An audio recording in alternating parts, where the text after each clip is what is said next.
United నేషన్లో కూడా stand తీసుకున్నాడు. So Putin is enjoying. America oscillate అవుతుంటే, వ్యాసిలేట్ అవుతుంటే పుటిన్ ఎంజాయ్ చేస్తున్నాడు. ట్రేడ్ ఆయుధాన్ని చూపించి భారత్ పాకిస్తాన్ల మధ్య అణ్వస్త్ర యుద్ధం రాకుండా ఆపాను అని చెప్పి ట్రంప్ చెప్తూ ఉన్నారు కదా సార్. మరి అదే ట్రేడ్ ఆయుధాన్ని ఉపయోగించి రష్యా ఉక్రెయిన్ల మధ్య యుద్ధాన్ని ఆపొచ్చు కదా. సో అది ట్రంప్ చెప్పాలి, నేను చెప్పాల్సింది కాదు. ట్రేడ్ ఆయుధాన్ని వాడాడు అనేది మనం అంగీకరించము, ఫస్ట్ పాయింట్.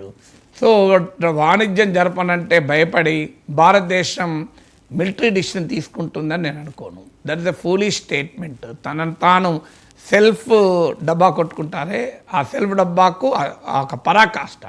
ఎస్, డెఫినెట్గా ఇండియా పాక్ ఆ మిలిటరీ టెన్షన్లను ఎస్కలేట్ అవుతున్న సమయంలో అనేక సందర్భాల్లో అమెరికా ఇంటర్వ్యూన్ అయిన మాట నిజం. ఇప్పుడు ఇంటర్వ్యూన్ ఇంకా ఎక్కువైందా అనేది తేలాలి. ప్రభుత్వం దీనిపైన క్లారిటీ ఇవ్వడం లేదు.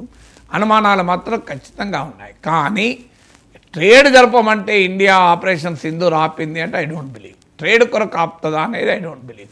బట్ డెఫినెట్గా అమెరికా వ్యూహాత్మక ఒత్తిడితోనే మోడీ ఆపాడా, రాహుల్ గాంధీ లాంటి వాళ్ళు నరేందర్ సరెండర్ అంటున్నాడు కదా. సో అక్కడ క్వశ్చన్స్ అయితే ఉన్నమాట నిజం. కానీ ఇప్పుడు మరి రష్యా ఉక్రెయిన్తో ఆల్రెడీ మినరల్ డీల్ కూడా కుదుర్చుకున్నాడు. మరి ఉక్రెయిన్ ఖనిజ సంపద కొల్లగొట్టడానికి అమెరికా సిద్ధపడ్డప్పుడు మరి ఉక్రెయిన్ కాపాడడానికి కూడా సిద్ధపడాలి కదా. అంటే ఉక్రెయిన్ ఖనిజ సంపద కావాలి, రష్యాతో ఫ్రెండ్షిప్ కావాలి. అందువల్ల ట్రంప్ షుడ్ ఆన్సర్. మరి ఇన్ని యుద్ధాలు ఆపుతున్నారు. అక్కడ ఇజ్రాయెల్ గాజా యుద్ధాన్ని ఆపలేకపోయాడు, ఇక్కడ రష్యా ఉక్రెయిన్ వార్ను ఆపలేకపోయాడు. తాను డీల్ మేకర్, పీస్ మేకర్, నాకు నోబెల్ ప్రైజ్ రావాలి, ఇక చిన్న పని చేసినందుకు ఒబామాకు వచ్చింది, నాకెందుకు రాలేదన్నాడు. మరి ఏమైంది ఇప్పుడు?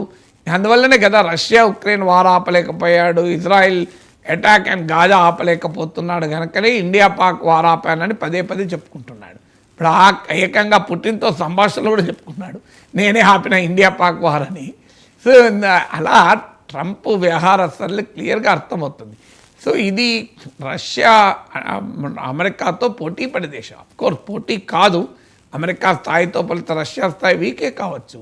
అమెరికాకు అర్థం కావాల్సింది ఏంటంటే ఆఫ్ఘనిస్తాన్ లాంటి చిన్న దేశంలో తాలిబాన్ లాంటి ఒక చిన్న ముష్కర మూకల్ని యుద్ధం చేసి ఆ అంతం చేసి ప్రభుత్వం నుంచి తొలగించి 20 ఏళ్ళు తామే తమ అనుకూల ప్రభుత్వాన్ని నడిపించి తర్వాత తాలిబాన్కి అప్పచెప్పి వెళ్ళిపోయారు కదా అమెరికా.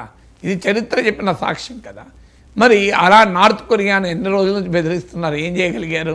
ఇరాన్ను ఎన్ని రోజుల నుంచి బెదిరిస్తున్నారు, ఏం చేయగలిగారు? ఇరాన్, నార్త్ కొరియా న్యూక్లియర్ థ్రెషోల్డ్లో ఉన్నాయి, అంటే అణ్వస్త్రాలు తయారు చేయగలిగే సామర్థ్యానికి దగ్గరలో ఉన్నాయి. అమెరికన్ ఇంటెలిజెన్స్ ఎక్స్పర్ట్స్ ప్రకారం 2 వారాల్లో ఇరాన్ అణ్వాయుధాలు తయారు చేయగలిగే సామర్థ్యాన్ని పొందగలుగుతుంది అని.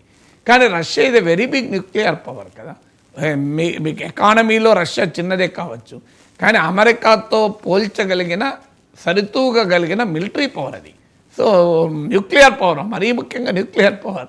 సో అందువల్ల రష్యాని ఏం చేయగలుగుతుంది? అందుకే మీరు ఈ వార్ మొదటి నుంచి మీరు గమనించండి, ఉక్రెయిన్కు ఆయుధాలు ఇచ్చారు తప్ప ప్రత్యక్షంగా మేము రష్యాతో ఘర్షణకు దిగం. ఇది అమెరికా వైఖరి, యూరోప్ వైఖరి. ఎందుకంటే జెలెన్స్కీ పదే అడిగాడు, మీరు ఉక్రెయిన్ గగనతలాన్ని, స్కైస్ను నో ఫ్లై జోన్గా ప్రకటించండి అంటే ఒప్పుకోలే అమెరికా, ఒప్పుకోలే యూరోప్, ఒప్పుకోలే. ఆయుధాలు ఇచ్చినప్పుడు కూడా మీరు డీప్ ఇన్సైడ్ రష్యా అటాక్ చేయకూడదు అని కండిషన్ పెట్టారు. ఓన్లీ డిఫెన్స్కే వాడాలి అని కూడా కండిషన్ పెట్టారు. అలాగే మీరు మాకు నాటో మెంబర్షిప్ ఇవ్వండి అంటే ఇవ్వమన్నారు.